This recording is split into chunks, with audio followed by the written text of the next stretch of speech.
everyone, and happy Valentine's Day. Today we're going to be reading stories about Valentine's Day. And Valentine's Day is a special day that happens once a year on February 14th where we celebrate the people that we love. Could be our friends, our families, our teachers, our pets, anyone who really matters to you and you love. So today we're going to be reading 3 stories. Each of them are about a little bit about friendship, some are about love, and some are about sharing and accepting people. So today we're going to start with our first story, which is going to be Click, Clack, Moo, I Love You. And this story is by Doreen Cronin and Betsy Lewin. See a little ducky right there? Okay, we're going to read this one first. And this one has a nice Valentine's Day theme.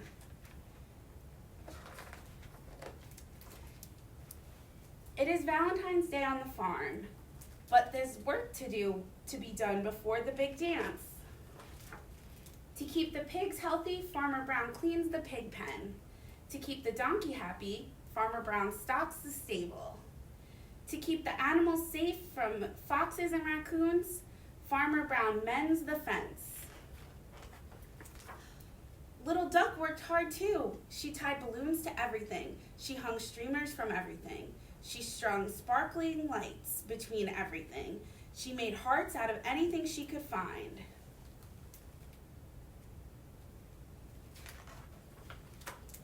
When Little Duck was finished, there was paint on her face, glitter on her wings, and a Valentine for everyone. See how glittery the little duck is? Looks so festive and pretty. That evening, Little Duck greeted each guest at the door. The chickens arrived first. Quack, quack. Little Duck handed each chicken a Valentine. The chickens handed her a casserole. The pigs arrived next. Quack, quack. Little Duck handed each pig a Valentine. The pigs handed her chips and salsa. The sheep arrived fashionably late. Quack, quack. She handed each sheep a Valentine. The sheep headed right for the chips and salsa. The cows had a more formal affair and were out for the evening.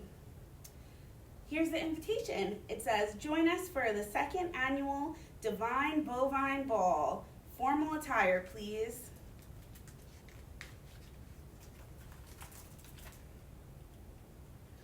When the music came on, the chickens danced with chickens. The pigs danced with pigs, the sheep danced with sheep, and the mice did the hustle. On the other side of the fence, at the top of a hill, a little fox heard the music. She perked up her ears and called, yip, yip, yip. Nobody answered, but there were streamers in the trees. Little fox climbed down the hill. She called, yip, yip, yip. Nobody answered, but there were balloons to lead the way.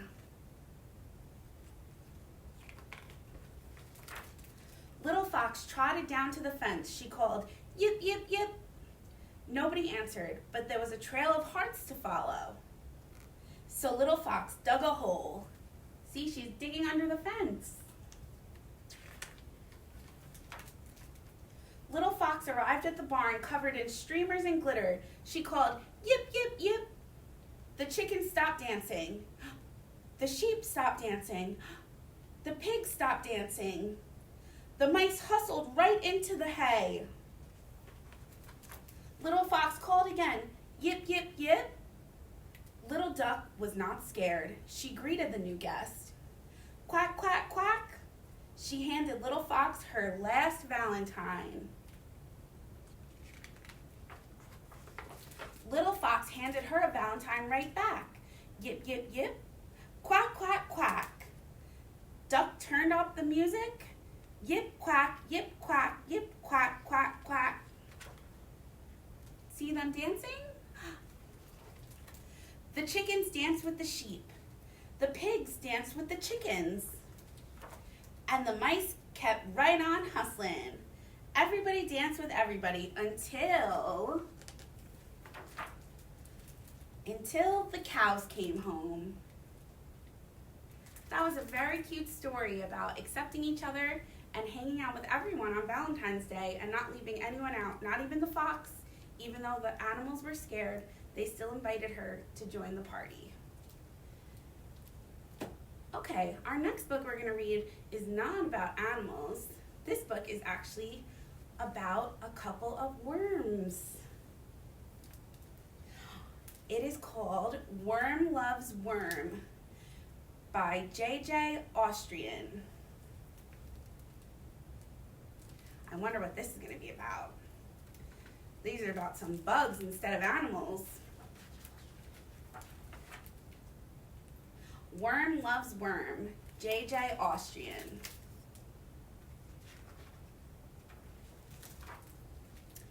Worm loves worm. Let's be married, says worm to worm. Yes, answers worm. Let's be married. Wait, says cricket. You'll need someone to marry you. That's how it's always been done. I'll marry you.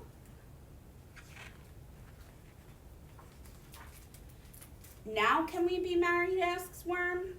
Wait, says beetle. You've got to have a best beetle. Naturally, that would be me. Best beetle instead of a best man. Funny. Now can we be married, asks worm. Wait, says the bees. You need bride's bees. Can we be the bride's bees? Please, please, please. Yes, says worm. Now can we be married? You'll need to get rings to wear on your fingers, says cricket. That's how it's always been done. But we don't have fingers, says worm. We can wear them like belts, says worm. Wonderful, says worm. Now we can be married. Oh, see, the ring is like a belt on the worm. Just make sure to have a band so we can dance, says beetle. But we don't have feet to dance with, says worm. We can just wiggle around, says worm, like this. Wiggle. Fun, says worm. Now we can be married. But you still need a white dress, a tuxedo, a top hat, lots and lots of flowers, and a cake with frosting, says the bees. But we don't have heads for hats, says worm, or hands to hold flowers, and we only eat dirt, says worm. Wait, says spider. I can attach the hat and flowers to you with my sticky web. Thank you, says worm and worm.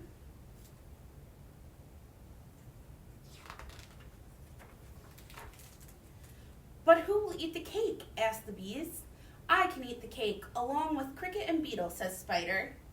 What did you say, asked cricket and beetle. Nothing, says spider with a smile. Now we can be married, says worm. Nice, pretty web dress.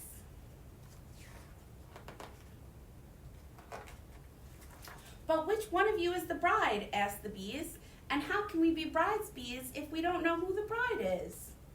I can be the bride, says worm. I can too, says worm.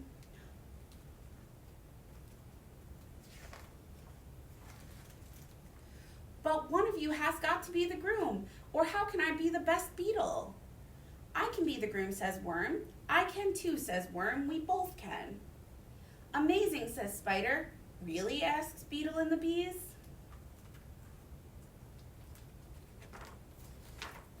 Wait, says cricket.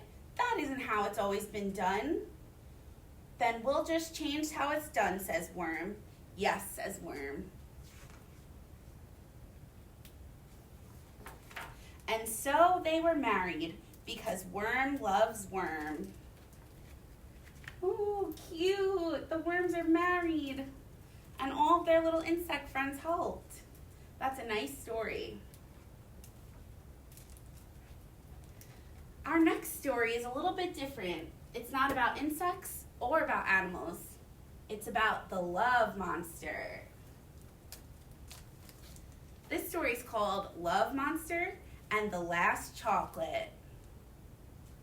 I think this one might be about sharing, but we'll have to see. Love Monster and the Last Chocolate by Rachel Bright. This monster, hello love monster, we just getting back from his vacation. And although it was a little bit exciting to be home, he was so sad to leave his adventure behind him. But wait, what is this? A box of chocolates? Just sitting there, waiting to be found? Right at his front door, there's a box of chocolates. Love Monster couldn't believe it. You see, everybody knows that monsters seriously love chocolate, especially this monster. Ooh, chocolate. His mouth started to water just thinking about what might be inside. Or maybe, just maybe, a double chocolate strawberry swirl, Love Monster's absolute favorite. All different types of chocolates. But then he had a thought that he just couldn't unthink. He should probably share the chocolates with his friends. But what if there weren't enough? Or what if someone took the one he wanted the most? Or worst of all, what if the only one left for him was the coffee one? Ew! Everybody knows monsters hate the coffee ones, especially this monster. Yuck! Well, I'm sorry to tell you that after thinking all of these thoughts, Love Monster decided it would be safer and kinder and better for everyone if he kept the chocolates just for himself. So he went into his house and so did the box of chocolates, without a whisper of a word to anyone. It's his secret. Love Monster couldn't wait. Oh, how his mouth watered. But just as he went to lift the lid, he had a sort of queasy, squeezy feeling in his heart. It was the feeling a monster gets when he knows he is about to do something he shouldn't.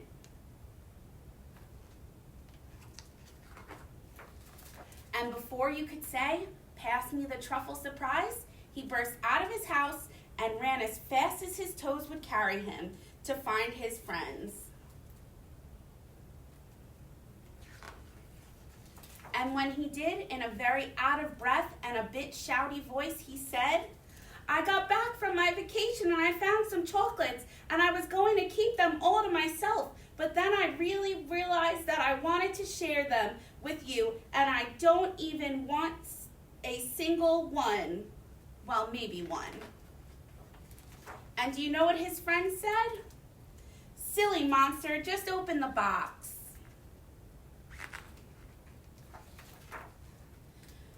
To Love Monster, we missed you so much. We saved you our last chocolate, your favorite, because you're one of our favorite monsters.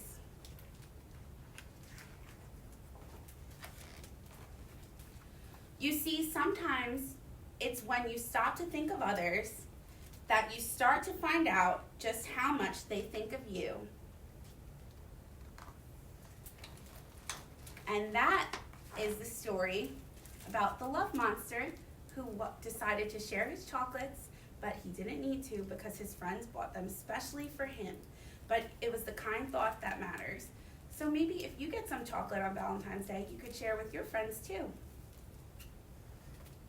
I hope you all have a great Valentine's Day. Thank you for coming to read some stories with Miss Casey, and we hope to see you soon at the library. Thank you.